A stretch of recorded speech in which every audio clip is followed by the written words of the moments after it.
Hey, it's comfy, all right? It's comfy. It's comfy. And it's warm. And who knows? I might be bringing sexy back. That's right, y'all. It's comfy and it's warm. Hey, folks, Lester here, and thank you for joining me on Lunch with Longhorn Lester Live. I am coming from StreamYard. That's who this is powered by. We're blessed to have them because what they can do is take all of the channels and bring them all into one location. A lot of times when we go live on location, we can't use StreamYard, so we're forced to only go live on Longhorn Lester Facebook or only on I'm a Survivor YouTube. And so what happens is a lot of folks who don't keep up or don't follow all of the platforms are at a disadvantage. They don't get to see everything.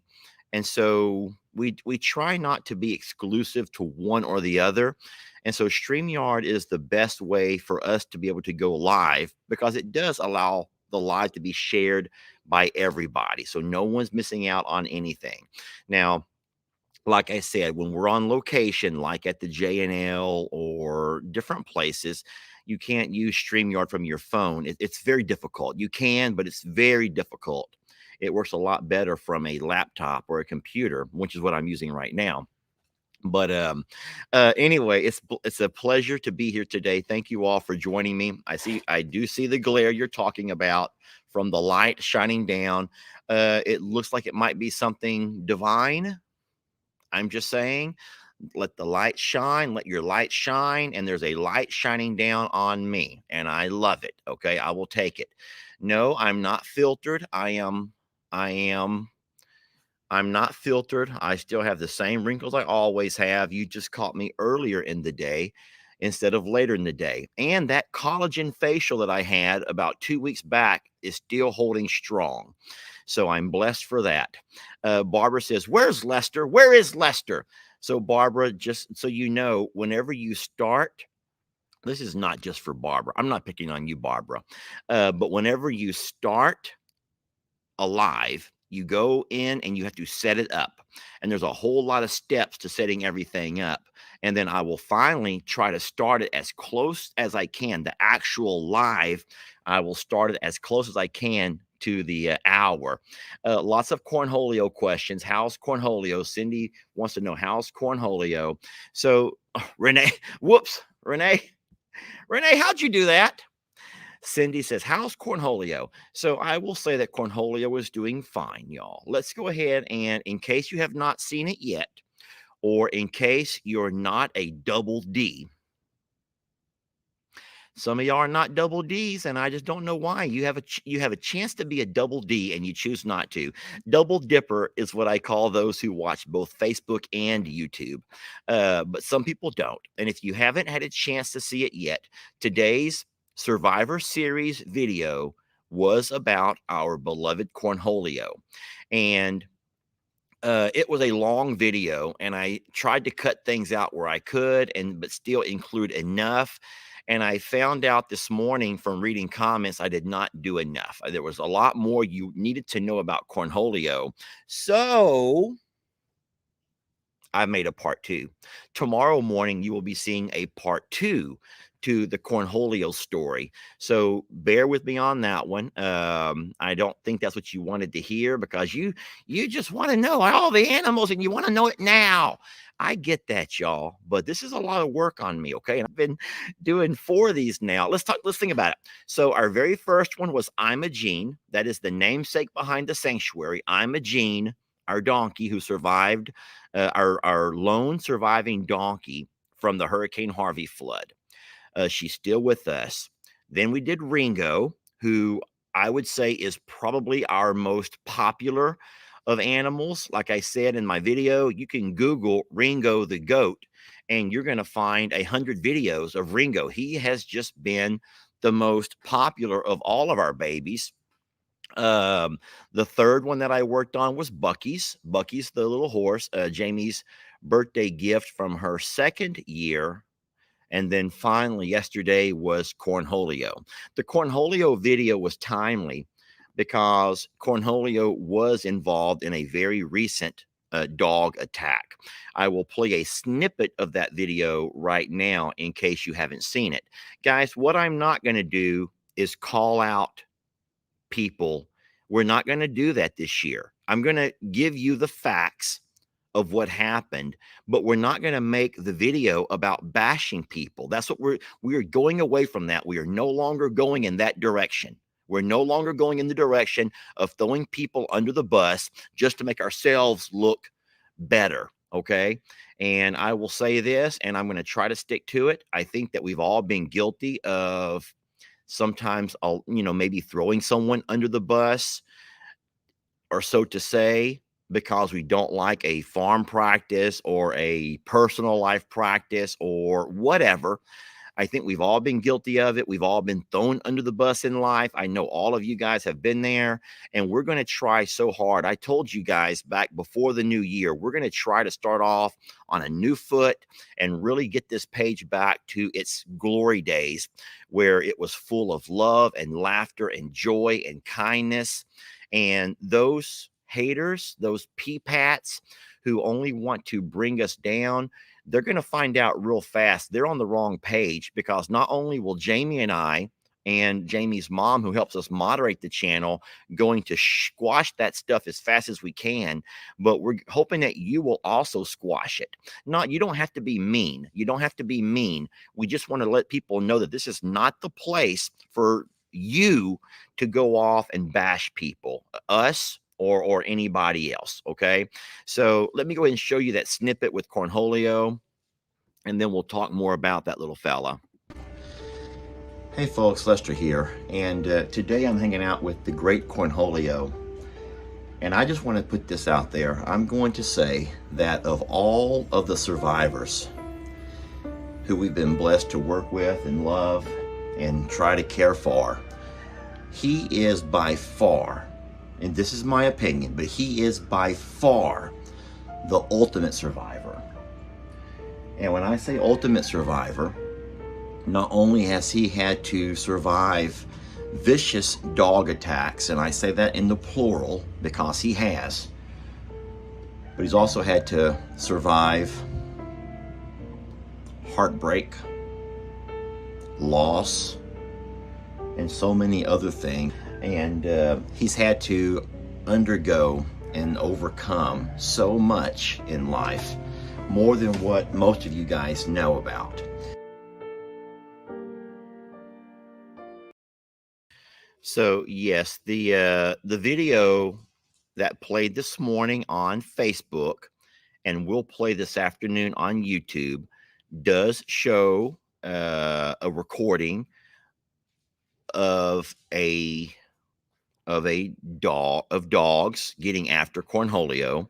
Those dogs got after him right there on the property. It started out there in the backyard around the barn, and then it moved around to the front yard. I'm so happy that Ellie and Megan were vigilant.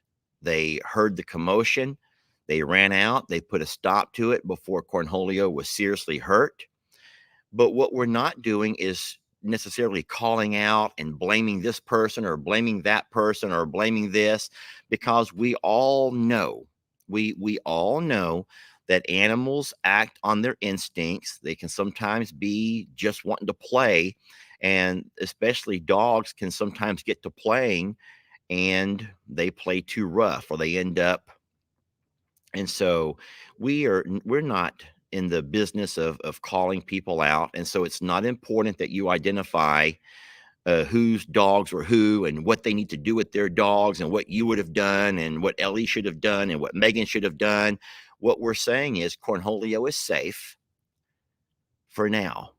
Cornholio lives a very risky lifestyle, the same as many of us do. For any of you sitting there now with a cigarette in your mouth, you know you're playing with fire. For those that take that dip of tobacco and they spit it out all day, or for those that have unprotected sex, I don't know. We all are guilty of not always thinking about the future, even though we know what we should do. We don't always do that. The things that we'll have for lunch here in the next few minutes, some will swing by and have things that they know is no good for them. And so I'm guilty of that as well. And so we know that Cornholio is an outside, a free ranging bird. And I've been very open in allowing you to vent if you choose to vent in your comments. And there are a lot of people that would love to see Cornholio in a run or in a coop. But I'm telling you that Cornholio is a free spirit. He's a free spirit. He's always been a free spirit. And that's the lifestyle that he wants to live. He would not be the same Cornholio if we were to take him and put him into a 10 by 10 stall or a 10 by 12 run. He would not. He would be confined. He would pace the walls. He would not be happy. Would he live an additional X number of days or months or years? Probably so. But would he be happy during those years? And the answer is no. The answer is no. He's a free spirit, as are most turkey species. I want you to think back to if you ever had a grandpa or an uncle, or maybe yourself, you had a farm. How many of y'all, I'm looking for hands to be raised or comments here. How many can remember the farm turkey chasing you around the farm? How many can remember that at all of those farms, there may have been a turkey or two, and every time you went over to visit, you had to run from the turkey? Y'all, that's what farmers do with their turkeys. They do not coop them. Now, if they are a meat turkey, they're being raised. Look at all the hands raised. Thank you so much for reminding people that that is a turkey's lifestyle. Is it the safest of lifestyles? Absolutely not, because predators do happen. Neighborhood dogs do happen. Family dogs do happen. But you take that free spirit and you cage him, and you've pretty much given him a death sentence right there. And he'll die here a lot faster than he'll die physically. And I'm sorry if that doesn't make sense to you, but that's the bottom line is, and that's the way we're going to stick to this. And if you want to be upset with Lester on that decision, then you can be upset with Lester, but we can't clip his wings, or else that's going to prevent him from flying up and getting higher off the ground when he needs to.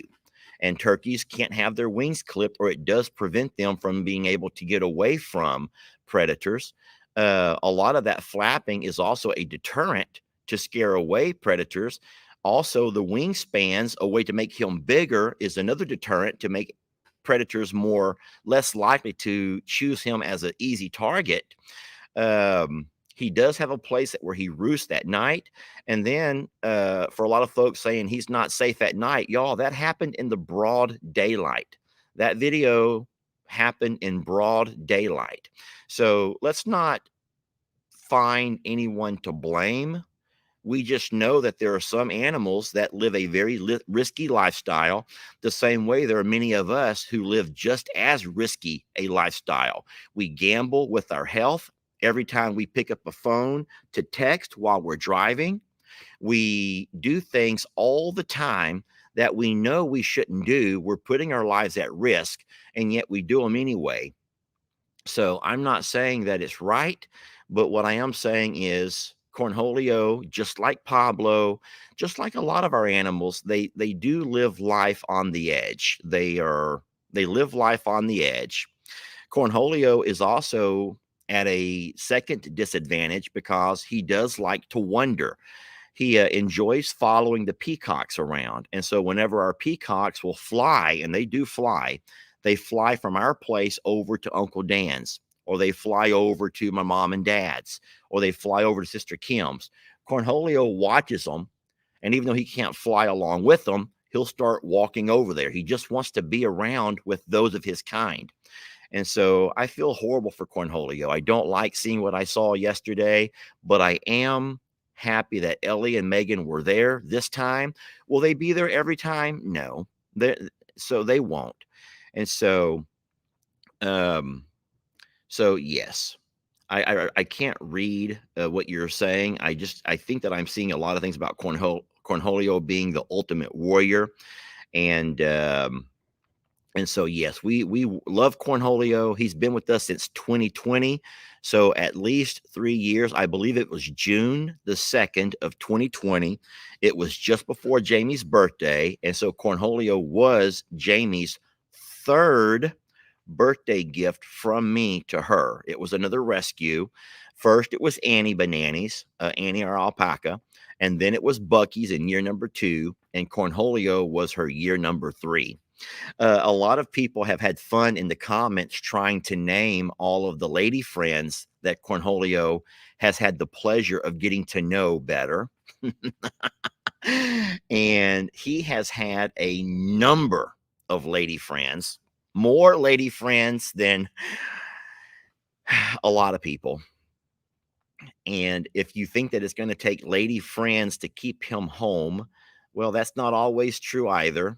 If you think that getting him a male partner might help, uh, Cornholio just wants to be around other birds, and he'll find his way in and out of his paddock, of his pasture. And luckily, he's made it this long, even though he has undergone several dog attacks. He's still going, y'all. He's still going. How many lives does Cornholio have? 9 lives? I don't know. But we love him. But even as we do love him, we know that he lives a very risky lifestyle, and there's not a lot we can do with him. The final thing that I'll say we're not going to do is there have been people who have insisted that he be sent off to a bird sanctuary. But guys, let's not forget that what we call sanctuary is not what everyone refers to as sanctuary. As a matter of fact, if you look at a lot of dog rescues, you can call them a rescue if you want to. But what you're going to find is a building, much like the shop here around me, full of nothing but caged animals, cyclone fencing, cages, y'all. It's just nothing different than going to a dog pound. There are people that call it a dog rescue, and we're not going to send Cornholio off to be put into a cage. We're not going to do that. So it's like a doggy jail. Someone says most rescues are nothing more than a glorified dog jail where you have cages stacked on top of cages on top of cages. And you can call it a rescue because you may have saved them from the street, or you can call it your rescue because you saved them from, being euthanized at the shelter.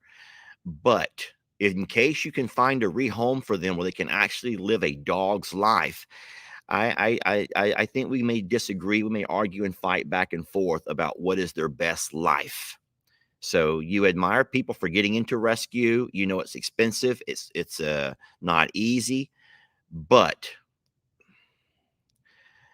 we're treading on really thin ice here, talking about things that are going to be so people are going to be so charged over. And so I might be wise to just avoid that. But I will say that Cornholio is fine. As of this morning, he's fine. I will have part 2 of his Survivor series story tomorrow, Saturday, where I will address things that I did not address in part 1. Okay. I've been trying to keep those fairly short. I'm going to go ahead and talk about this also while I have you. YouTube folks, thank you so much. You guys are devoting about 10 minutes to the videos, which confirms what everyone has always said, that YouTubers are more of your long video people, whereas Facebookers seem to be a little bit less. I'm just going to say they have less time on their hands. And I do not speak for everybody, but I'm saying in general, you may be lucky to get 3 minutes out of a Facebook video, even though it may be 12 or 13 or 14 minutes long. People are averaging about 3 minutes on Facebook. However, you're getting closer to 10 minutes on your YouTube. And so longer is better, says Black Diamond. Black Diamond says longer is better. And I'm certain that Black Diamond is referring to the length of videos. She likes the longer ones, not the shorter ones. So thank you, Black Diamond, for reaffirming the point that I was trying to make.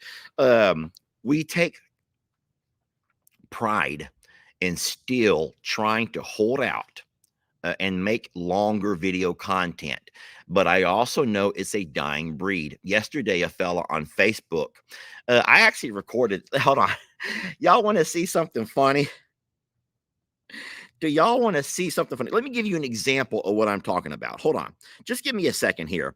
I should have stuff like this already up and ready to go. And sometimes I don't. Where in the world did I leave it? Boy, it was hilarious. Oh, I know where it's at. I sent it. There we go. All right, hold on. This is going to be funny, y'all. I'm not making fun of the individual, okay? I am not making fun of the individual. But what I am going to do is show you a very valid point that this person shared with all of us. Yet, I know for a fact that this is the same sentiment shared by so many people. All right, let me open this up for y'all. I love the way I can swap and share back and forth between my Facebook. I'm sorry, my internet. Here we go. I'm going to pause it right there. So, Mr. Scott, I'm not trying to disrespect you or embarrass you at all, but Mr. Scott is a top fan, which means that we have no control of that, Mr. Scott. So that's something that you earned by the amount of time that you spend watching our videos, and we appreciate that. But look what Mr. Scott said, especially towards the bottom. I thoroughly enjoyed this. So thank you for the compliment, sir. It's nice to have the focus on one animal at a time to be able to find out their history or what y'all know about their history. Okay, so thank you. And then he says, then this is where it gets kind of interesting. And this is why I'm sharing this, Mr. Scott. It's not to embarrass you or disrespect you, but I actually admire you for telling me what I've kind of always known about Facebook. He says 10, 11 minutes is the perfect time. And then he says, I miss many of your videos because when I start a video, if I click on it and it says 18 or more minutes long, 9 times out of 10, I'll just pass it by. Okay. So I jokingly, and I made sure it was a joke because I put LOL and smiley faces. That guarantees you that it was a joke. I replied and I says, Mr. Scott, I says, with all due respect, you are too old to be a part of that on-demand TikTok community. You're a Facebooker and a YouTuber, sir. Now, that means you need to watch some longer videos and stop trying to do all that scrolling, clicking left and swapping right and all that nonsense, okay? But now, can we be honest? So I've picked on Mr. Scott, even though, Mr. Scott, I am not picking on you. I am not. I love you and I respect your opinion. But could I find out over here in the comments on the side over here where I'm reading all the comments from both Facebookers and YouTubers? Is it true? Is it true that you will start a video and start watching it, but when you realize how long it is, you decide to go ahead and go watch somebody else who has a shorter video? And if it is true, then what I'm going to tell you here may be a little bit hard to hear, but there's absolutely a place for you short video people on Facebook. As a matter of fact, Facebook is changing. The dynamic and the face of Facebook is changing to accommodate you. It is. YouTube, however, is saying we're not going to alter what's made us who we are. And what made YouTube who they are is the fact that people go there for their entertainment, either their morning entertainment, their nighttime entertainment. They like to invest themselves in longer videos. So you have to understand why you have some channels that are saying, okay, fine. If I'm only going to get people to watch 3 minutes on Facebook, then I'm going to go out there and record a 3-minute video, and you get what you get. And that's because of the folks who cannot hardly stand to invest more time than 2 or 3 minutes a day on a video, on your video.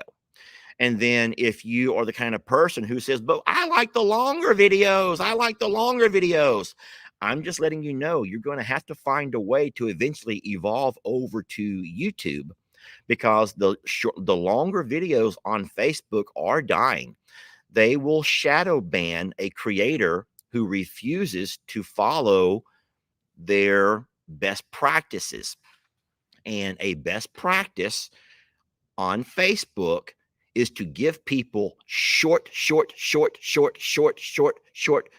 videos recorded in this mode, up and down, up and down, up and down. And they want those videos to be as close to real time as possible. So anybody who wants to excel and do well in the Facebook community has to adhere to what the Facebook community says are their best practices. And those are very short videos recorded up and down. Now, don't be mad at the messenger, y'all. Don't be mad at the messenger, because if we were to run a business and I continued to sell shrimp, even though no one ate it, that would be a foolish thing to do. If I was running a business and I continued to include a Caesar salad, even though most people wanted burgers, then that would be a foolish thing to do. I would end up losing money because I would be buying things that nobody wants. And so ultimately, us who create on Facebook and YouTube are finding it harder and harder to make everybody happy. So you've heard it from me. If you like the longer videos, you really should find somebody who can help you learn to create a YouTube channel. It's free. It costs you nothing. Even though they call it a subscriber, that just means that you subscribe to their channel. It's free. You don't have to pay for it. And that's where you're going to continue to find your longer video content. But if you do like the little short stuff and you like to have a boom, boom, boom, boom, boom, boom, Lester, give me the gist, and I'm moving on. I got other channels to watch. I got things to do. I can't spend time with you because I got things to do. Then you are, in fact, probably finding yourselves on a dying channel when it comes to long video creators. Don't worry, there's a whole lot of people who can make those short videos. I'll say one last thing and then I'll get off of it. People are demanding to hear about animals. I want to hear about animals. I want to hear about animals. Stop talking business. Well, our business is animals, but our business is also Facebook and YouTube. That's how we're able to give our animals their best life. And so I want you to think about the skill that is required for someone to entertain you for a longer period of time compared to just any Tom, Dick, or Harry grabbing his phone and recording something and calling himself a video creator. Every single one of you have a video somewhere, or you had a video somewhere that was of viral content. It was a video that was worthy of viral content, something you saw your kids doing, something you caught your dog doing, something you caught your partner doing, something you saw on the street. You catch or you see things happening every single day that's worthy of sharing on the internet and giving you your literally your 10, 15 seconds of fame. But those kinds of channels can never make a living off of the internet, because if you want to make a living off the internet, you have to be able to have a channel that provides ads and advertising. So anyway, I've talked long enough about Facebook and YouTube and the differences of. We've already talked about Cornholio. We talked about my dress code today and how I'm trying to bring sexy back, which is not the case. I'm joking about that, obviously. I am here in the shop. Jamie's not here. I am just doing my morning chores. It's a very rainy day, and so I will be making my way over to the J&L property momentarily. What I love, and I don't have them with me, or do I? So I have my new goggles, y'all. I have my new goggles. They're actually linked to my phone. They're made by Ray-Ban, but they partnered with Meta, and Meta is the new Facebook. And so you can actually go live using my goggle phones, which I've done that twice already. I've had a lot of fun using them. There's still a couple of kinks that I have to work out. Um, I'm not exactly sure how to get them to record longer videos in just 1 minute. They will record an entire live. Yeah, they look like goggles. They do look like goggles. They're pretty thick, and they have to be. They have a recording device built into them. So, a lot of people little spoon spectacles.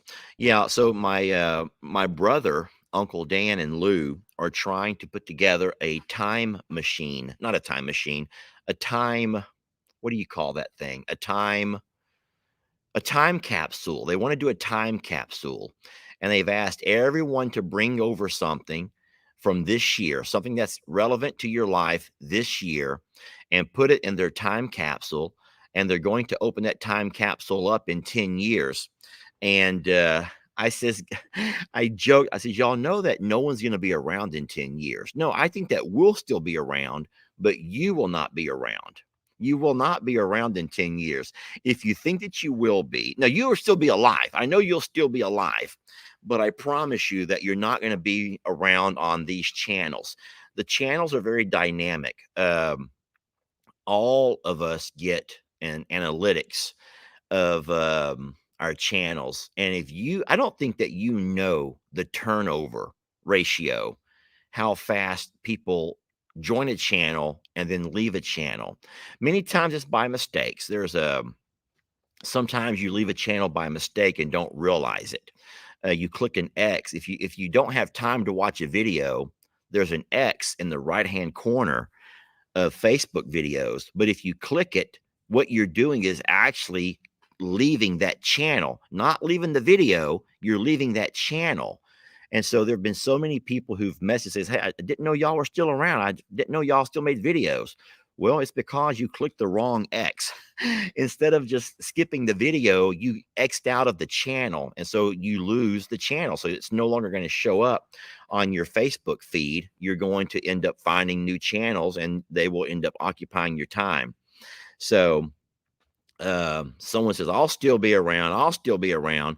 You might. I think that you'll be around. I don't think that you're all going to pass on us in the next 10 years. I hope to God not. But if you could look at the names, here's an example. Jamie posted a video a little bit ago. It was a reel that we made a year ago. It was a year memory. It was the one where I was dancing by the tractor and I did the hay slide, which was just for fun. It was comical. It was just me being goofy. You caught me on a goofy day.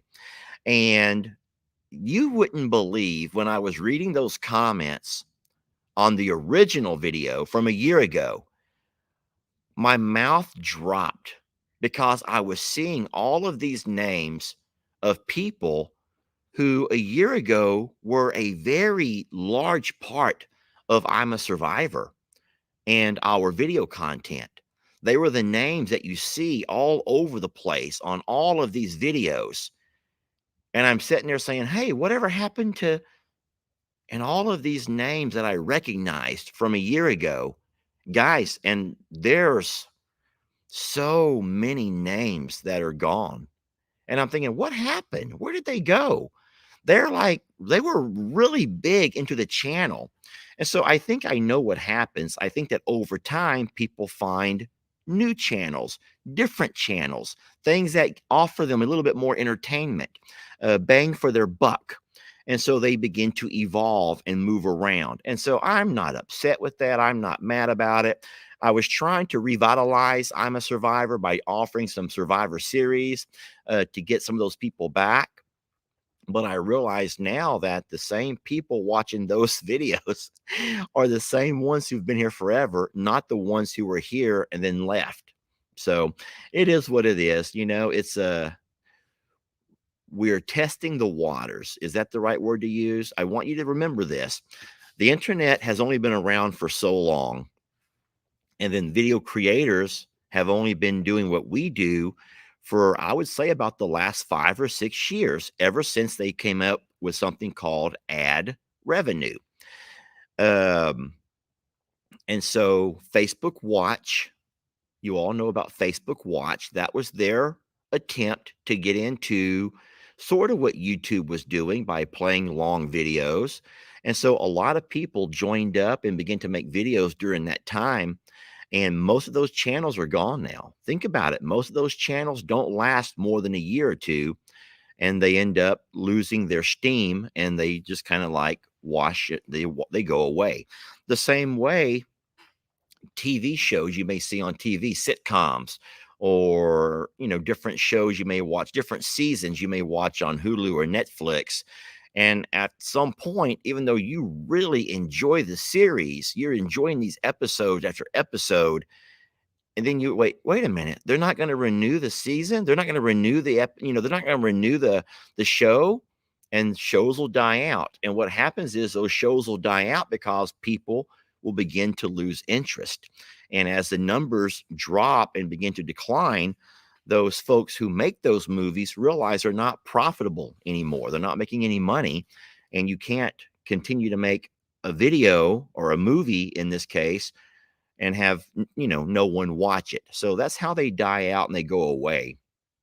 And so we also know as video creators that on a relatively new platform, the internet, no one knows how long a channel can survive. No one knows. Um, no one knows how long this is going to be possible for us. So we've been going for about 6 years, which I think is pretty neat, to be able to do this for that long. And but I do every year when we get our analytics and we look at the drop off, the drop off, the drop off, the drop off, and then it's not uncommon, no matter who you talk to with the Cog Hills or the Arms family or anybody else that you may follow, we all experience the same loss. We're all experiencing that same drop off. And even if a channel is still growing, the amount of the how slow the growth is troubling, because that's an indicator of a channel in decline. So who's to say who will be around in 10 years? But if Daniel and Lou do put a time capsule into the ground, I think that I may take me a little spoon. Maybe I'll take this particular cap with the little spoon and put it inside that time capsule. And so in 10 years, when we dig that thing up, if you are still around, I'll just put my cap on and let all of the memories flood back. I'll just let all these memories flood back of this time when you all thought it was so funny to give me a hard time about being a little spoon. Once. That happened once, maybe twice, maybe twice. So, but that is what I will put into the time capsule. This hat with this spoon, and we'll see how it rides out the 10 years being buried there somewhere on Morrow Hill.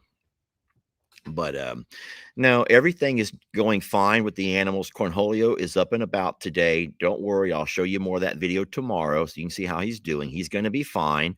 I think it was mostly just a loss of a lot of feathers that uh, so I will address this one lady that keeps saying it was my dogs. Lady, you don't know what you're talking about. Those were not my dogs. In my video, me and my dogs did show up to the aftermath, and me and my dogs did walk around and record all of the feathers, but those were not my dogs that got Cornholio yesterday. You need to watch the video closer. We're not going to sit here and point fingers, but we sure ain't going to blame my dogs for it. My dogs don't chase feathered babies. My dogs, their worst habit is chasing cats around, but they've never caught a cat. And I don't think they want to catch a cat. They just enjoy the chase. So anyway, Corny is going to be fine. This is not his first dog attack, and it won't be his last, I'm sure. So Mary says, lady, just look at the video. That is something that a lot of people do. They comment before they ever watch the video. They will comment before they watch the video. Now, don't get me wrong. I'm all about multiple comments. If you want to comment and comment, multiple comment away. Comments help us a lot. But we're commenting on things before you watch the video. And then when the question is answered in the video, that's kind of ridiculous. Oh, Lord. Come on. Up here. Oh, boy. I've been discovered by Chrissy. Oh, no. Here comes the other dogs as well. So I left the front door open. They were all inside in the warm because it's so cold. It's so cold out here. But, oh, my goodness. She must have heard my voice. And, oh, hello. And look who else has come to join us. Oh, no. God, I am being joined by all kinds of friends. Hello. Oh, goodness gracious. Don't scratch me in the face, sweetie. Do not scratch me in the face. Do not scratch Daddy in the face. Okay, Stella. Daddy's working, sweetie. All right, Christmas. Trixie, I'm working over here, love. This is what I do for work, y'all. They don't like my style, but give me that. Sorry about all of that. What they want to do is join me for my drive over to the J and L property.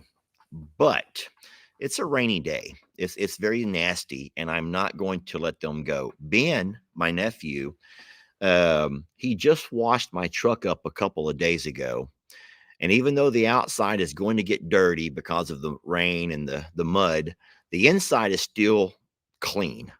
And I'm going to try to keep that inside clean for as long as I can. And by having these dogs jump out over there, then jump back in, then jump in over here in the mud, I'm just not going to do that. They're going to have to watch me drive away today and not go with me. Settle down, girl. Settle down. I think they may have heard me. Oh, boy. Now they're going to try to talk themselves. Sorry, everybody. So I bet you're all wondering, at what point do I get to her survival story? And at what point do I get to this girl's survival story? Oh, baby, come on up. Oh, sweetie. At what point do I get to her survival story? We have a lot of stories to go. And don't forget, a lot of the stories are going to be animals that are still with us today. And some will be from animals that have already passed and crossed that rainbow bridge. Thank you, sweetie. But I'm enjoying working on those videos. I think it's great when people are able to have a one animal focus. The videos, I try to make them fairly entertaining. It's always fun to see where an animal came from and all of that, and then how long it's been with us, and then watch the animals as they evolve over time and become, something special. And all of our babies do. They're all also special. We also have, Lord, think about the animals who have passed that rainbow bridge. And then in doing that, I've thought to myself,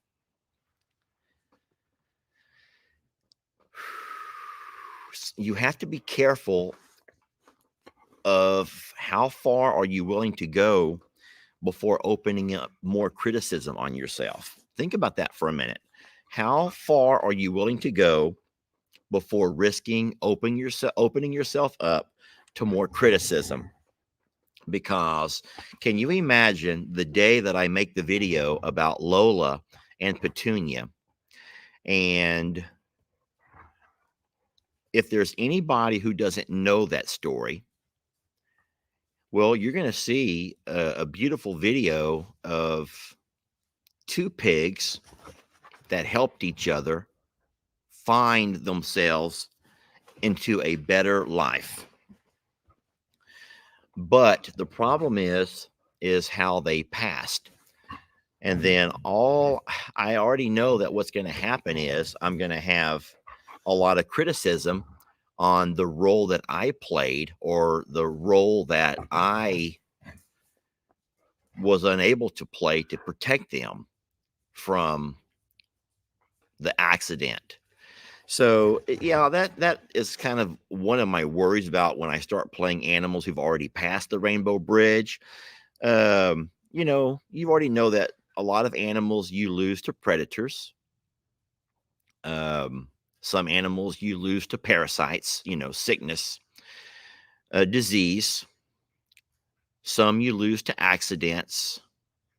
And but I'll tell you what, saying it was an accident is one thing, but you wouldn't believe how many people can come at you for your lack of being able to prevent certain things. And so accidents happen all the time. Yes, we know that. They happen in your homes, they happen, in the workplace, they happen at school, they happen on farms, okay? But yeah, so I am a little bit worried about how I'm going to play those in and what the reaction is going to be to all of those. But there's too many animals. There's too many wonderful animals to not tell the entire story and tell all of their stories. There's some amazing animals out there, y'all. Some that we have now, some that have passed, but all of them have played a role in making I'm a Survivor the channel that it is and the community that we have. So I'll get to it. I just got to figure out how to do it the right way. It's going to take I'm going to exhaust a lot of brain cells in trying to figure out the best way to present these videos without taking a beat down. And I will also say this. It's always hard to make any horse video.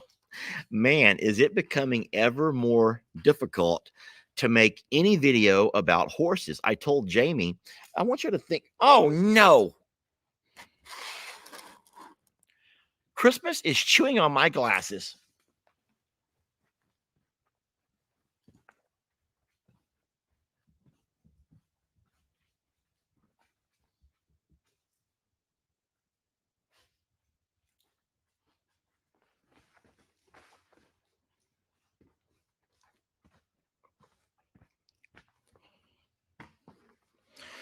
Thank you, Christmas. That would be my glasses. Here would be one lens, and here would be the other. So now they are nothing more than just, yeah. Christmas, here. Might as well go ahead and have some fun. Take the rest of them here. I'm going to actually give these to Christmas. She's already done it now. Lord, Lester Morrow. They were in my pocket. She got them out of my pocket when she was jumping up on me, took them off, and there she ate them. Thank God I have 100 more pair in one of my drawers in my room. So what I was saying about the horses is, do you remember, this may go back about 2 years ago, but I was excited when we got Carl. I was so excited when we got Carl. And I think that every video I made for an entire month was about Carl, Carl, Carl, Carl. And at some point, it got to be where a lot of people were so, well, number one, and don't say I'm making this up. This is not, I'm not making this up. If you were around 2 years ago, then you'll know this is true. Everybody hated Carl. They hated that bird. They hated that I brought that bird in. Why is this glare not? It is like right down my forehead.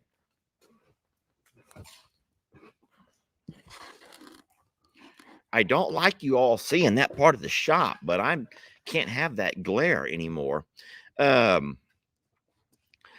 Everyone hated Carl. They thought that Carl was the worst thing that I could have ever done to the sanctuary. And there was no excuse for that and blah, blah, blah. But, Carl was an amazing character. King Carl. Thank you to whoever said that. King Carl. Carl, our ostrich, was just an amazing addition. But there were so many people that hated Carl that we went through a phase of a lot of people refusing to watch any video that had to do with Carl.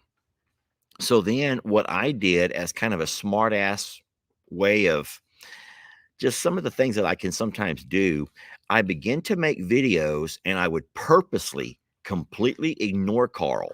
Listen, I would have a video of all of the babies and I would go by, and if I saw Carl, I would and dip around him. I began to make it to where I wouldn't talk about Carl. I wouldn't show Carl. I wouldn't mention Carl.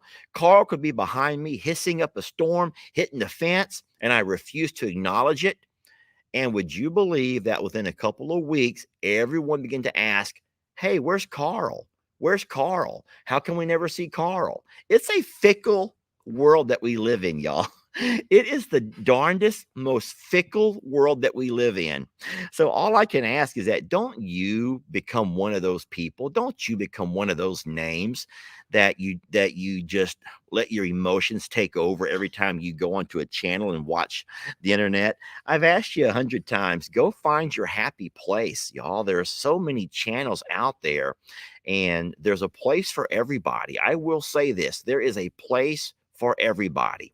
If you're somebody who likes controversy and you like conflict and you like arguing in the comments, you do know that there's tons of channels that have nothing but gaslighting videos to create drama and conflict in their videos. And that's what they do. They thrive on that because they know that the more comments, the more Facebook and YouTube is going to promote their videos, recommend their videos, the more money they're going to make on their videos. And so they will have people that will purposely create all kinds of drama or say things that are just mind boggling just because they want that engagement. And so if you are that kind of a channel, or if you're that kind of a person who loves to engage and you like to fight it out with people in comments and you love to tell them, this and that about themselves, there's channels for you that are like that. But I think that every once in a while you find yourself on a channel, a channel. I don't want to say a channel with class, but the last thing that we want to do is create and add more drama. We would just like to get back to the old way of doing things where we're a happy family, a community, a family, I'm meaning a social media family. And in every family, there's going to be some drama. There's going to be someone who, there will be a habitual liar. There'll be somebody that cannot make a right choice. There'll be somebody who's a know-it-all. Think about your family dynamics. There's in every family, there's somebody who has to be heard. There's somebody who wants not to be heard. The family dynamic is so vast that but I think you all know what I'm talking about. And so we're no different here. We are a family, we're a community, and in this community, there are a lot of different kinds of folks, and some are confrontational. There's people at your workplace who are confrontational. There's people at your school who are confrontational. There's people in your family who are confrontational. There's people at your church who are confrontational. And so there's no surprise to run across people over here who are also controversial, and they look for something to get them going. And if they find something that they can have as a little bit of fuel, then man, they're going to start unleashing hell. So we're trying hard to get away from that. And I told Jamie, I think that my next move when I video horses is to simply just look right over them, just go right past them, not mention a name, not mentioning nothing, because the horse community, oh my gosh, y'all, it's something else. Rick, it was funny. I'm quoting Mr. Rick. This is not a Lester quote because I don't know horse people, but he joked that somebody could have had a riding lesson when they were 2, or their mom could have put them on their uncle's horse when they were 7, and that makes them automatically a horse person. And now they may have never owned a horse, or they may have owned a Shetland pony whenever they were a child, and now they are a horse person for life. They know how to horse train, they know the ins and outs, and they know everything there is to know about horses. And unfortunately, we you have a lot of those people are your most vocal. They're the most vocal, and they may not have anything to stand by. But like Rick said, if you truly are a horse person, then make you a channel. And instead of attacking another channel, instead make your channel into a teaching tool. Make your horse channel into a teaching tool to help others. And but those people can't do that because they don't have a horse. And they've not had a horse in 30 years. And they have not had a horse since they were 4 or whatever. I'm not laughing at that. I'm not laughing at that. I'm just trying to say that it's been a really rough week on Jamie and on myself, trying to still keep a positive outlook in the new year. Yet Satan is hitting us so hard, y'all. Satan is hitting us so hard with things that make us want to revert back to the ways of 2023 and just lash out at everybody. And so we're going to try to take the high road and not do that. But taking that high road is not as easy, you know. So Jeanette says, stop. Stop. In the name of love, what's going on? Jeanette, I don't know. Jeanette Johansson, what's going on? Are there something happening in the comments that I'm not familiar with? I got 2 things in my pocket. It's my keychain that I got yesterday and a box cutter. So I'm not able to read any comments. And then the glasses that I have are the ones with no lens in them. And so this is not going to help me too much. This actually does help quite a bit.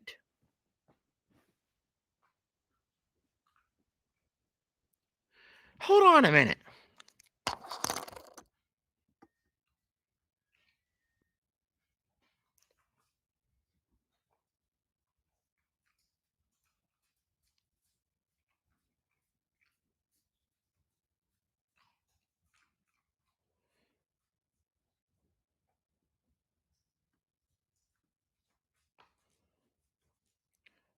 Well, I can't find it.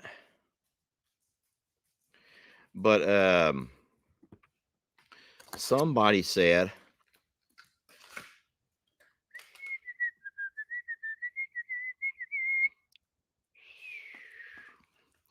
so it was funny that someone accused me of being the one who get the horse people riled up. Hold on a minute. How can I be the one to get the horse people riled up if in fact I'm only making a video about the horse? That's the whole thing. Uh So would you rather me never video the horses ever again? Just don't video the horses ever again because they're going to stir controversy. No. See, here's the whole thing. It is not the world's responsibility to tiptoe around the things that trigger you, y'all. It is not my responsibility to have to tiptoe myself around the things that trigger you. There's 5,000 people that we're blessed to have watching the channel right now on the different platforms. But there's no way that I can find a way to tiptoe around 5,000 different people's triggers. I can't walk around 5,000 people's triggers. So what I have to do is stay true to who I am.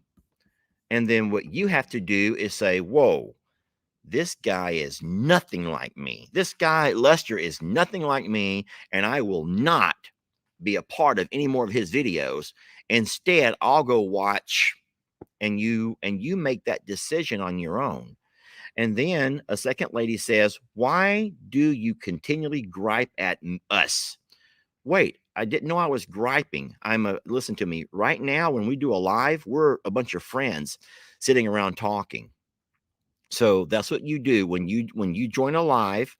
You are inviting your friends to sit down and discuss and have a conversation with you. The same way if we were having tea or coffee or a beer at a bar or a restaurant or a roadside cafe, we're talking like friends. And so this particular live is a chance for me to talk and get some things off my chest and vent. And so the way you talk back with me is through the comments. Obviously, we chit chat. We're having a discussion, a friendly conversation. And in my mind today, I'm telling you some of the hardships of the week. I'm talking about how you wanted to get off this new year with a good, solid, positive start, and it has been nothing but riddled with a lot of peepats, negative Nancy's or negative Nellies or whatever you want to call it, who's just straight up bashing Jamie for some things that she has done, that's some mistakes that she's made, and then even coming at me in the Cornholio video. So, wow, y'all, what I'm trying to say is we're all sitting here talking, and I would rather talk through the issues than avoid them, because if we talk through them, maybe you'll better understand my perspective, and maybe I can better understand yours. And then ultimately, if you cannot conflict resolution your way into finding a medium where you can both meet in the middle and compromise on some things, then at that point you have to decide to, you know what, I'm going to spend less time here, or I'm going to spend less time here. I'm going to spend less time here. And that's when we say you go find your happy place. Go find your happy place, because finding your happy place, if you are in fact one of the negative people who look for controversy and you look, to get yourself riled up, your happy place is somewhere else. It's not here. Hold on. I have not seen this young lady in a while, and I'm going to see what she said. Bailey, I missed you. Where have you been? God forbid you let your humanness show. Goodness gracious. Wait, what humanness? I'm a robot, Bailey. I'm a robot of a man. I have no emotions. I have no feelings. I am just a robot of a human. I just sit there every day and make videos. What's the next video? Oh, video. What's the video? Oh, too long. Cut it down to size. I'm only allowed 3 minutes on this video. Oh, my goodness. Yes, I will give shout out to Ellie and Megan. AI Lester. Megan was out that door in a heartbeat. Watch this again. Hey folks, Lester here, and today I'm hanging out with the great Cornholio, and I just want to put. So the dogs came around the backside of the barn. This is where Ellie's camera first picked up the dogs. Here's Cornholio. I know you can't see my mouse, but he's right there in the center of your screen, right there in front of the barn where he normally hangs out. The dogs are up circling around. Put this out there. I'm going to say that of all of the survivors, Cornholio goes around the front side of, that's the little white car is the one that belongs to Lex, who we've been blessed to work with. And then he comes back around the back side, try to care for. And of course, they're both still after him. He is. They grabbed feathers right over there. They grabbed a mouthful of feathers over there. And this is my opinion. Luckily, right here, Cornholio begins to try to take flight. He begins to try to take flight. He is by far. And they grabbed another mouthful of feathers right there. The ultimate survivor. And when I say ultimate survivor, point, they go into the front yard. Here they are. You can see them on the bottom of your screen. This is Cornholio in the front yard now. The dog is still on his tail. Not only has he had to survive right there. So now Megan has something stacked on the porch right there, so you can't see. But right behind what looks like a clothes hamper, a white basket of something, that's where they finally catch Cornholio, and that's where he's pinned down. That's where he would have died. That right there is where he would have died. And then look how fast. This is in real time. Vicious dog attacks, and I say that in the plural because he has. And so as you can see right there, when Megan come out and screamed, and I'm going to guess and say that was probably maybe 3 to 5 seconds from the time they actually caught Cornholio. I don't know for a fact, but I'm just going to guess that the camera's recordings in the back were maybe 30 seconds. I didn't time I'm on here, but I'm going to guess maybe 30 seconds. And then here in the front yard, another few seconds before Megan comes out. And she shoos the also dog had off to of Cornholio. survive If you watch, Cornholio runs away. heartbreak.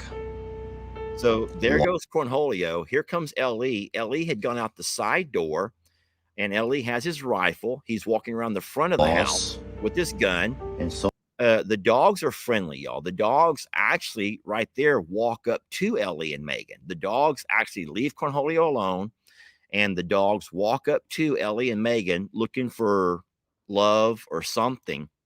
so many other things. Ellie refused to He's accept had that to love. undergo Instead, he screamed and hollered. overcome so And over much there, you see the in dog life, leaving. And more then than Ellie what tried most to shoo the dog away by just stomping towards it to shoo it back home. So that is a lot. You can commend Ellie and Megan.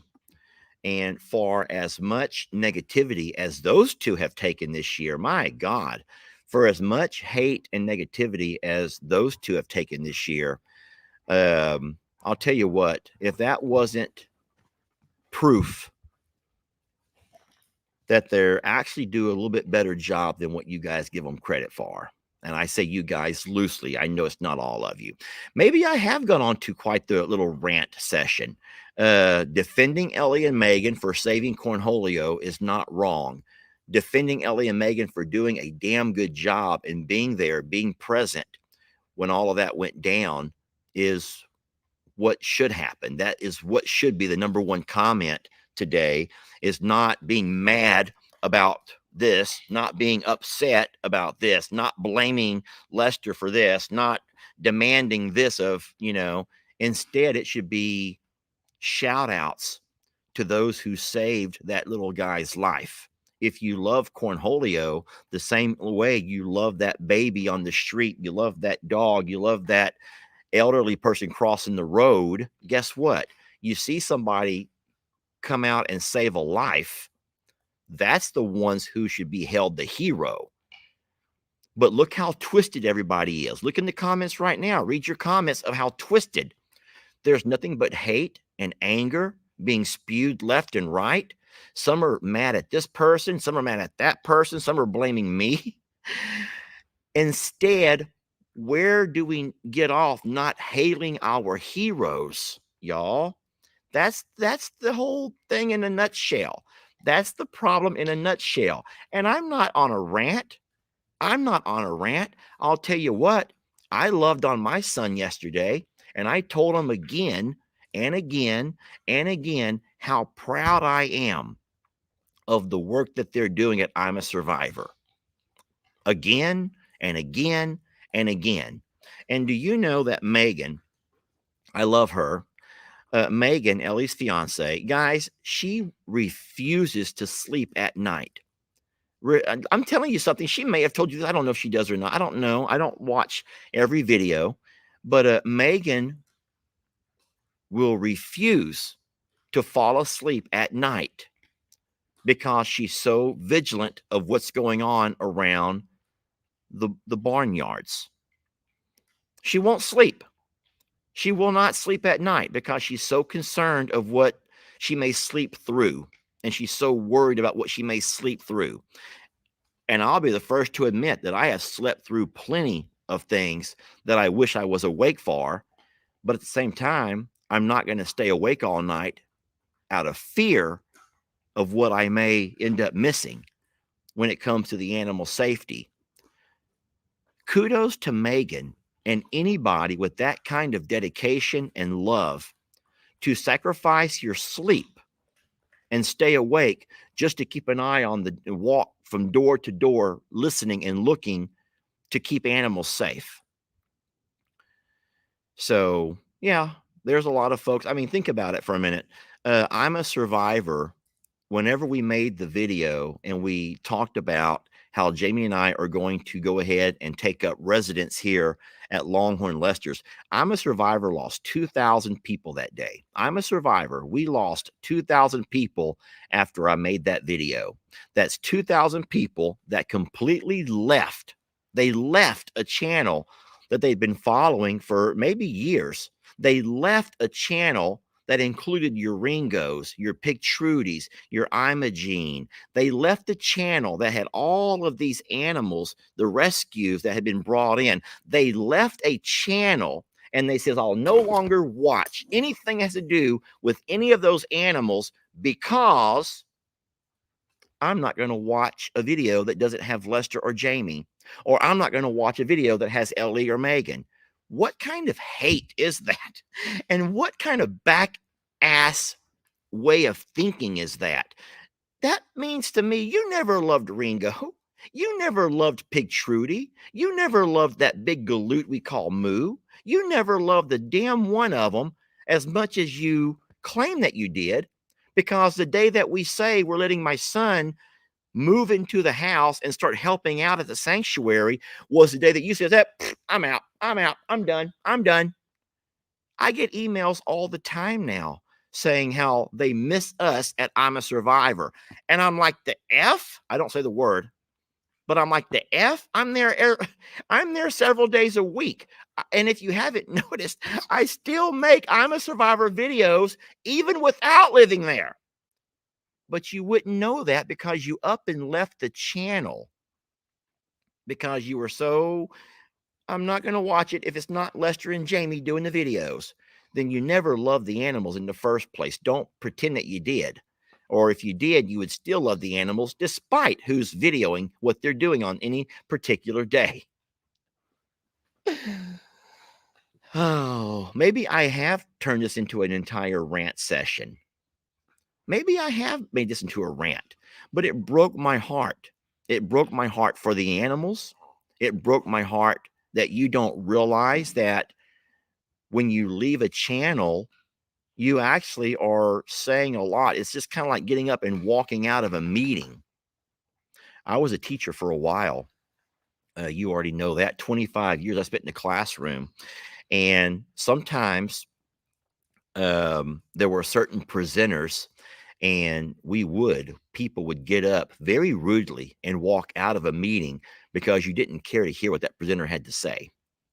If they were doing a session on something and you didn't want to be a part of that session, you would not show up. And so as the presenter, you're looking around and you like, wait, there's like nobody here. And those kind of things are very hurtful. And so if you don't like the certain style that a video creator gives you, if you don't like the stories or the way they tell the stories, then I understand that. But just to up and leave the complete channel and say goodbye to I'm a Survivor forever because you didn't like the fact that Lester gave his son a piece of his inheritance.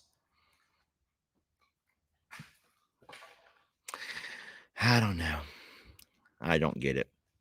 Well, anyway, listen, I guess I've already exceeded my hour, and I'm sorry. I don't think that I really addressed much of anything at all, but we did talk as friends. I got a lot off of my chest, and that means a lot to me to be able to have someone there to listen.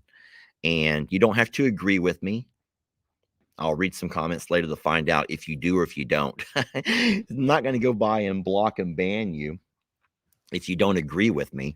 The only reason that we've told the moderator and Jamie and I will block and ban is if you are literally looking to incite anger, if you're trying to start trouble with somebody, if you don't know how to conversate with someone like an adult. And there's people on here that do not know how to behave themselves like an adult. Some people say if you have nothing nice to say, don't say it at all. But that's what, you don't even have to do that. If you have something you don't agree with, you're welcome to say it. You're welcome to say it. Here's an example. The lady this morning said, I don't understand how you can sit there and say that Cornholio's future seems bleak. Instead, you should do something about it and give him a bright future. Give him hope for a future. Okay. So when I read that comment, okay, so she and I agree on the fact that we would like Cornholio to have a wonderful future, but we don't necessarily know how to go about doing that. I said in my video, I'm not going to put him in a cage.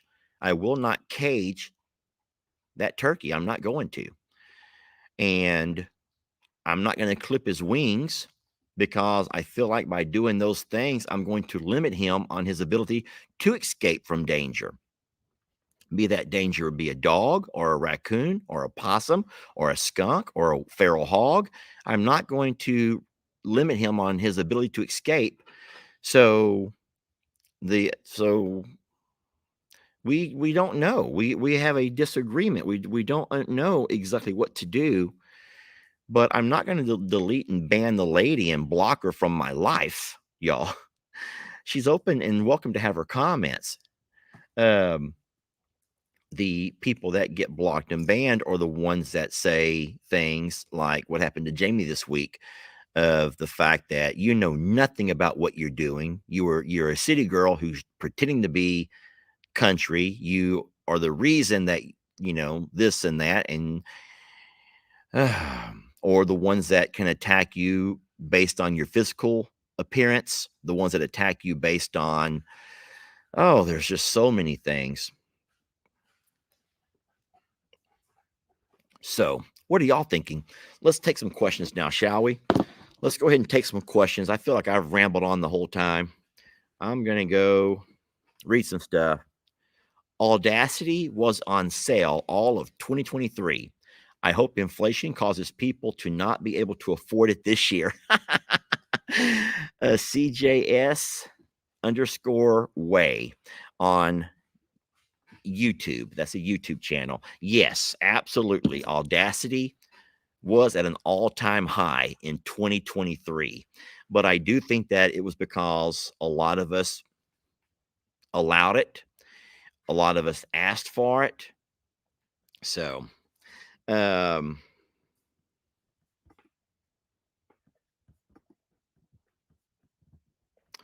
trying to capture this one comment because it's funny. And I want to talk about it. Here it is. Nancy Winslow says, have you used your new saddle? No, I haven't. And here's why. Jamie put the saddle on to Voodoo, and I think that you all know the way he reacted to having a saddle on his back. I saw a video where Courtney put a saddle on Brienne's horse, Barbie, and I watched the way Barbie reacted to having a new saddle on her back. So here's what I think I'm going to have to do. I think that what I'm going to have to do is take Voodoo and lunge him first, give him a nice, good workout of lunging, get him to calm down a little bit and relax. Then I will put the saddle on him while he's still in the lunging ring, the round pen, they call it. And then I'll get him used to lunging with the saddle. And then maybe, and I say maybe, this is a big maybe, at that point, I will try to climb on with that saddle. But I think that horses might be used to certain saddles and certain fits. There have been some saddles that we've never had a problem with Voodoo jumping around on, but we've had other saddles, the Australian saddle, for example, which makes him go bananas. And I don't know why. He's never done good with the Australian saddle, even though it's our nicest saddle. It's the most expensive saddle. So now the one that Jamie got me is obviously a very nice saddle, and I want to use it. And Voodoo is the horse that I prefer to ride when I ride. I don't ride every day, y'all. You have to remember that. I don't ride every week or even every month. I am more of a casual rider. So I know that that's not the best thing to do. You can't just show up with some horses and just jump on them for the first time in 6 months. That's not very smart.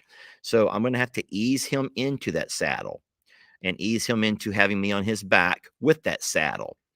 I just do not want to take a fall, y'all. I've taken too many falls off of him. I do not want to take a fall. I'm getting too old to keep having to recover from the aches and pains of being thrown off of a horse. So to answer your question, no, I have not used my new saddle. What's today's date? Today's Friday. I don't know this for a fact, but maybe Saturday tomorrow. If not Saturday, maybe Sunday, I can get Uriel to come over and help me a little bit with the saddle. I want to make sure it's pretty weather. And then if I can get the saddle on, get him lunged, and then maybe work myself on him, I will try that. I'm excited about doing it, but I just don't know exactly what day that's going to happen on. Get back, girls. The girls have come to me again, ready to go. No, no, no. So, no, Uriel has a full-time job, everybody. Uriel works full-time. Uriel helps out when he's available. I pay Uriel the same thing I paid Jake and I paid Ben, $25 an hour. That's the same thing I paid Sister Kim, the same thing I paid everybody who's worked for I'm a Survivor has always made the same dollar amount. It was amount that Jamie and I agreed on back when we first started the sanctuary, knowing that we were able to have employees, but we wanted to make it consistent across the board. And so obviously the more hours you want to work, the more money you can make. Pretty much, I will say this though, that every employee who's worked for us has worked just long enough to pay their most recent bill, and then they're off doing their own thing. It's hard to find anybody who wants to work a full 8-hour day, even though an 8-hour day would give somebody $200. That was the video I made this morning on Longhorn Lester channel. It's crazy to me how $200 is still a lot of money. What's wrong with me, or where have I been if in my mind I still think that $200 or $25 an hour is still good money? There's people that were on my behind. And here's an example. The truck. Let's take the truck. I didn't delete or block or ban anybody, y'all. Hey, Susie. Susie Gilbert's here. Susie goes, I'd work there if I was closer. So Ben did. He washed my truck, both inside and out. And I said in that video that it will probably take him at least 2 hours. So you're saying, okay, so Ben got paid $50 to wash your truck inside and out. And I say, well, I look at it as Ben earned $50 from 2 hours of work. 2 hours of work made him $50. The work just so happened to be my truck. But there's people who's going to say, Lester, if you took that same truck to have it detailed, they would have charged you $300 for a truck that size. So you are shafting Ben. You are screwing Ben out of money. And I'm like, wait a minute. Hold on. I'm not the enemy here. You're right on one hand. If I was to take that truck, I mean the big truck, if I took the big truck to have it detailed somewhere, they probably would charge me $300, y'all. Maybe more. I don't know what those kind of folks charge. But I pay by the hour. And so if Ben spends 2 hours, be it the truck, be it Jamie's car, be it cleaning up, raking leaves from the yard, I pay by the hour. I don't pay by the job necessarily. So I'm sorry. I still think that $25 an hour is a good wage. I don't know what part of the country you live in where that's not enough money, or is it the part of the country you live in to where they are brain they're trying to convince you through brainwashing that you have to stop working for the man. You must stop working for the man. Why should you work for this much when he's making this much? And I get it. I understand that. I've heard that whole thing from the woken side. And I understand that. I think it's probably the West Coast mentality of everyone saying, stop giving to the man. You're making the rich are getting richer and the poor getting poorer. $25 is a lot of money. $25 is a lot of money. I don't know where you live where $25 is not a lot of money. But talking to Ben, where he used to make $8 an hour and then he made $12 an hour at jobs where he had a boss who was screaming and hollering in his ear, he's happy with $25 an hour. So let him be happy. Let him come over here and work a few hours and make as much money as he needs, and off he goes. And then I'll say one last thing. If Ben was not making enough money, then guess what? He would be back today, or he'd be back tomorrow, or he'd be back the next day. And he would continue to work to make whatever money he needs to make, which is the adult thing to do. Because as adults, we work to pay bills, right? And so Ben works whenever Ben needs a few dollars. Done. Done. And then I'll say one last thing, and then I promise I'll let you go. I still have a very large audience, so I don't guess you're completely tired of me. But it was the same thing whenever Jake worked for me, or with Uriel working on occasion. Um, if you don't think that $25 an hour is enough to put you where you want to be, then Jake could have, by all means, gone back to selling mobile homes, which is what he was doing when I offered him employment. And I can promise you one thing, him working with his Uncle Lester, making $25 an hour, was 100 times better than him working all day at a used mobile home lot, not making any money unless he sold a home. Unless he sold a home. And then with Uriel, he spends, I bet he spends 12 hours a day doing what he does. They're on those tractors from the time the sun comes up till the sun goes down. And I guarantee you that he shows up and he's getting $25 an hour for fun work. When I say fun, I mean cleaning some horse hooves, brushing some horses, giving them a bath, putting a saddle on, riding them around for a little bit, just working with them. If I was a younger man, I would take that job in a heartbeat, and I would be there every single day, and I would work in a full 8 hours a day. Anyway, so yeah, I'm seeing everyone over here in the comments who make a lot less than that. And I tell you what, y'all, I don't know exactly how we can be so divided on what is and what is not a good salary. Last thing is, Ben and Jake both have a channel. And so they've been able to get content for their channel from their going to work every day. So not only is the work giving them a salary, but the work is giving them chances to grab content. And so the content from Ben's channel has been, today I'm at Uncle Lester's. I'm going to be doing this and this and this and this. Or Jake's channel when he was working with me was, today I'm doing this and this and this and this. And so you're getting hit. Not only are you able to build your channel by the work that you're doing, but you're all, it's like building your resume, but you're also making some money while you do it. So it was great for them. And I don't understand how that could all of a sudden be such a horrible, horrible thing that people had made great controversy out of.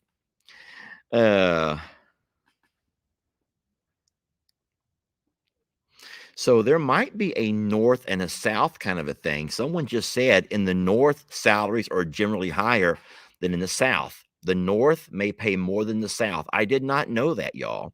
I did not know that. But I will say that Jamie's son, Xander, is a union employee, but he's still an apprentice. And he barely makes $25 an hour up north as an apprentice. So all I'm going to say is that don't for a minute think that Jake or Uriel or Ben or anyone else is at expert master level of any job around the farm. They are all apprentices, and they all work for Lester when they want to have a few extra dollars to be made. And that's how it's going to be. So for the lady who makes $52 an hour, you're good. You're good. But we ain't there. We are not there yet. Okay. Oh my gosh. Yeah, I will say this. This is true. Employees do have a choice on where they work and how much they work for. So instead of you all getting twisted about it, why don't we just allow them to work where they want to work? All right. No, Jake does not have a job. Jake's job is making videos. Jake runs his own farm. Oh, Lord. Newbie. We have a newbie. Jake does not work at I'm a Survivor, and he has not worked here for about a year. Jake has his own farm, and he makes his own money making videos on his farm. Same as Brienne. I'm trying to answer questions as I see them. So someone says $25 an hour is an awesome salary, even in Maine or MA, Massachusetts. Massachusetts or Maine? Where's MA?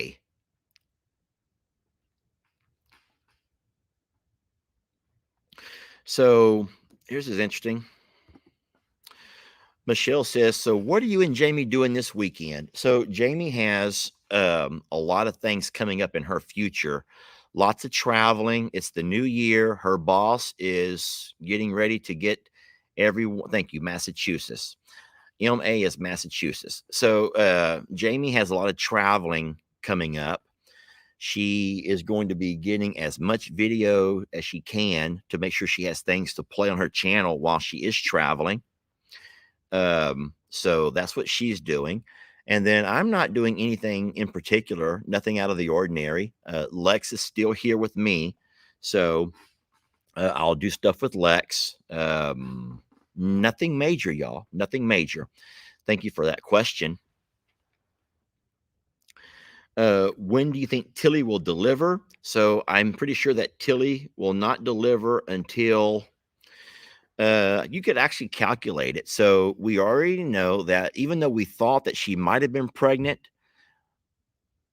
from one of Brienne's goats, we're pretty sure that she's pregnant now from Gus, the little fainting goat. And so if anyone can find the date of when Gus first arrived at the sanctuary, in that same video, I'm pretty sure he went right to work and he impregnated Tilly. And now I'm going to say 186 days, but I don't know that to be a fact. Let me look that up real fast. How long is a goat pregnant for? 150 days. 150 days is the gestation period for a goat. It's actually between 145 and 155, so we can average 155 days.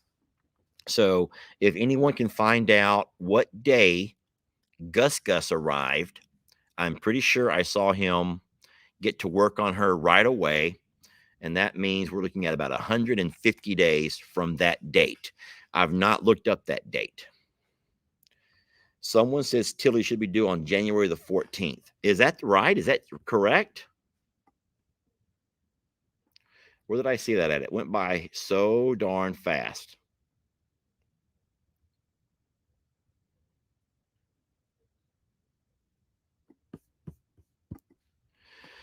Tilly is due on January the 14th, according to someone who calculated.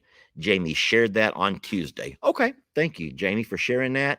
And thank you for sharing that with all of us. Good. All right. Well, I don't see any more questions coming up. I'm trying to find questions only. Thank you for loving the Survivor Series videos. I'm going to keep those up for the month of January. And even if it doesn't do what I had hoped to bring back a revival to the page, I will at least say I hope it's doing its job in letting those people who've come around in the last couple of years get to know some of the backstories of all the babies. And it'll kind of catch everybody up. And it'll be a resource we can always go back to find out who's who and what's what. We'll have those in video forms. And, those babies will not last forever. So having the Survivor Series out there is going to be a great way to memorialize them whenever they are gone, which we hope will not be anytime soon. But we have a lot of animals to go still. I'm going to try, I think, to do all of the animals that are living first, and then we will find a way to talk about those who've already passed, because I think that there's a lot of really neat characters who've already passed whose stories deserve to be told. And the hard part about that will be finding the video content. So, anywho, well, I will say that it's been a pleasure.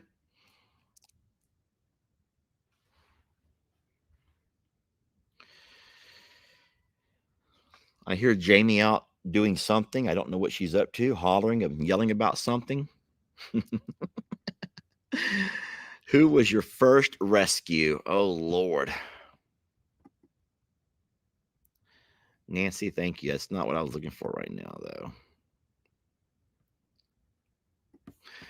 So I will let the internet answer this over here for you. Everybody, who was the first rescue? Let's help Barbara and tell her who our very first rescue was. And this would have happened right after Hurricane Harvey. Who can figure this out? And Eddie Hermes says, Ringo. Ringo was the very first rescue, and you are correct. And if you did not get that right, how come you didn't watch my Ringo video? Because I said it in my Ringo video. I did. That was in our Ringo video, and I said that. Ringo was our very first rescue. Come on, y'all. You're not even watching the darn videos. You're like, oh, good. I'm loving the series, Lester. Yet I'm not going to watch them because I already know what's going to happen. Oh, Lord, it was Ringo. So, all right, friends. Well, I'm going to go ahead and let you guys go. I've been on here for a lot longer than I should have. I don't want to anger the powers that be. I want to let you know how much we appreciate you and how much we love you, even if we have differing opinions. And once again, when you get onto a live, there's no way that we're going to get on here and just gripe. I'm not one of your parents, and it's not my job to put my finger in your face and tell you that you're going to follow my rules or I'm kicking you out of the house and all of that kind of stuff. What I'm trying to do is be more like your youth pastor and let you know that it's okay to make mistakes. It's okay to question. It's okay to, to wonder and to be curious about stuff. It's okay to disagree. It's okay to question. Did I already say that? And but together we're going to peacefully figure out what we can do to make this a happy place for everybody, not just the animals, but also all of us as survivors. So, in saying so, I'm going to go ahead and let you go with that one. Thank you all so much for watching. We will be over at the J and L Ranch, I'd say the next couple of hours. And so we'll be going live from there again. So if you want to see a live from the J&L, I've also made that part of my New Year's resolutions to do a whole lot more live on site. It's hard to do it from any other property. We tried it here and it didn't really work out because I kept losing my signal. I tried it at I'm a Survivor. It didn't work out because I kept losing my signal. So the only property that has internet strong enough to allow me to go live is the J&L. So if you enjoy the Longhorns and you enjoy little Gary, then absolutely, friends, absolutely join us over there. There's one question over here that I will go ahead and answer. Now, the timing of it, the timing is still questionable, but the sweet lady says, so what are the plans with the horses in the long term? And I will say it's complicated. It's complicated. Here's what complicates everything. You ready to hear this? Okay. I'm a Survivor Sanctuary is set up. It's the best setup to accommodate the horses right now. It has the better grass. It has the facilities, meaning they all have their very own stalls. We have the round pen. We have the shelter. We have, well, obviously fresh water. We have the berms built around the ponds for in case we have flooding.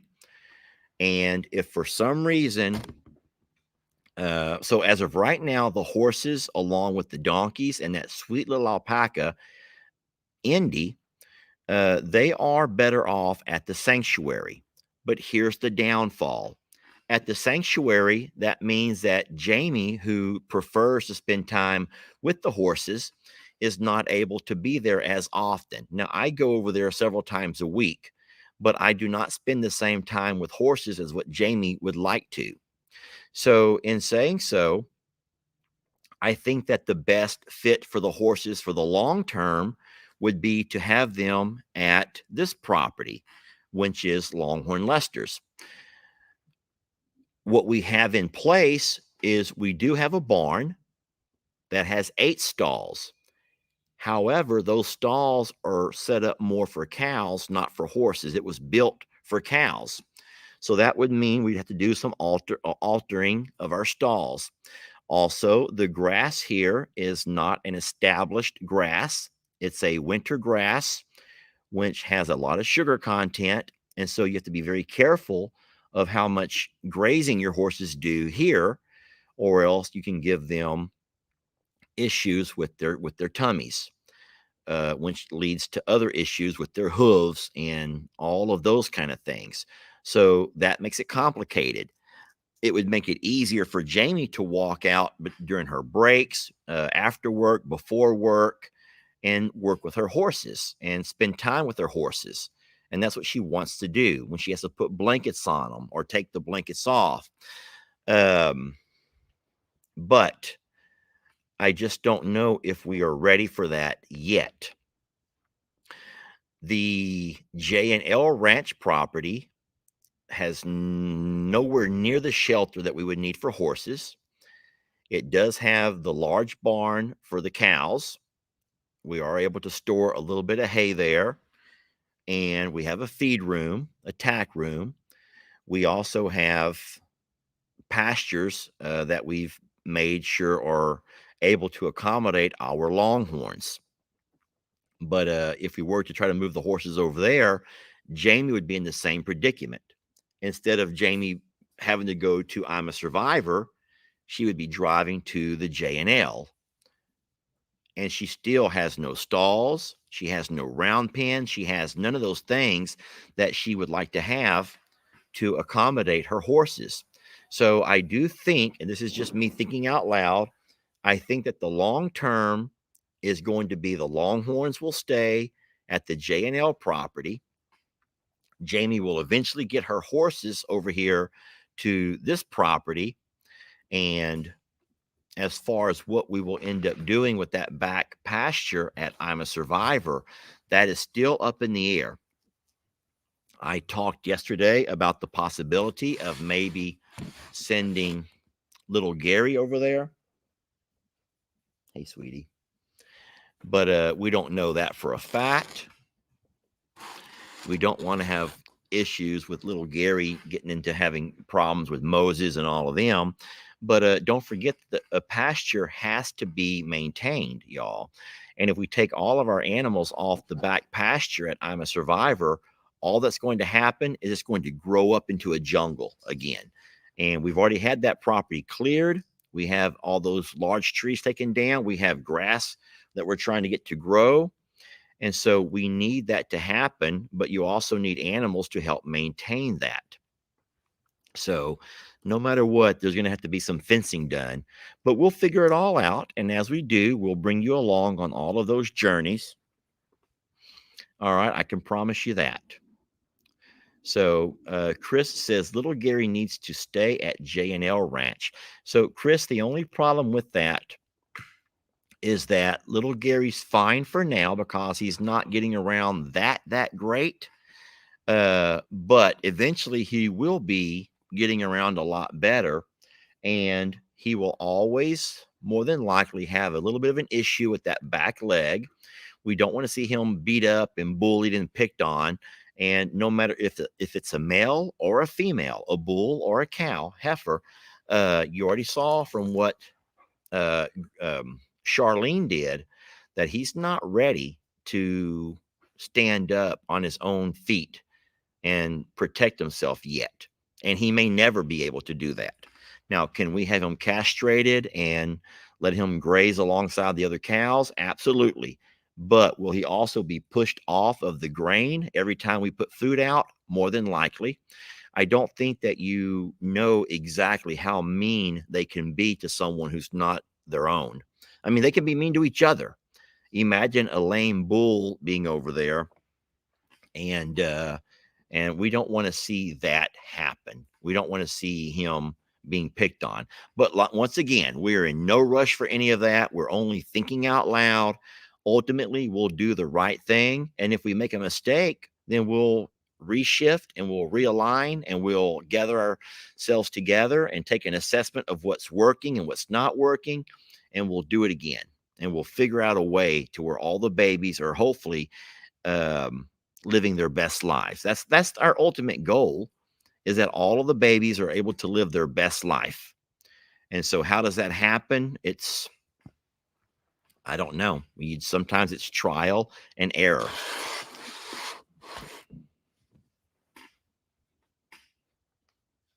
You ready?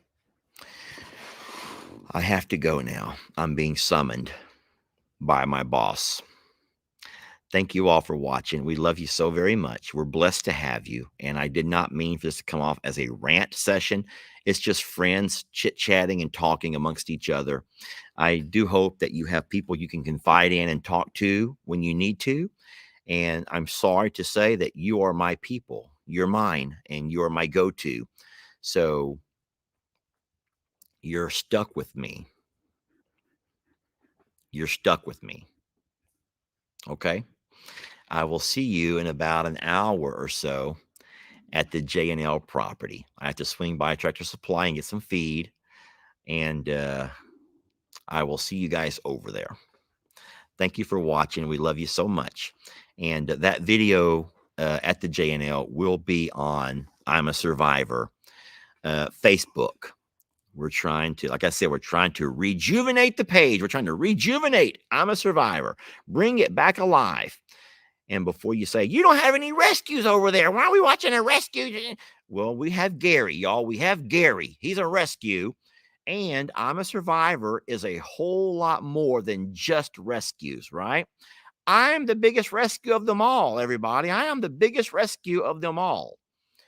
Hey, maybe I should make a video about myself. Maybe I should include myself in the Survivor series. Ooh, I get to be the director of my own documentary. How much fun can that be? Oh. We love you, and we'll catch you guys later, okay? Thank y'all for loving us.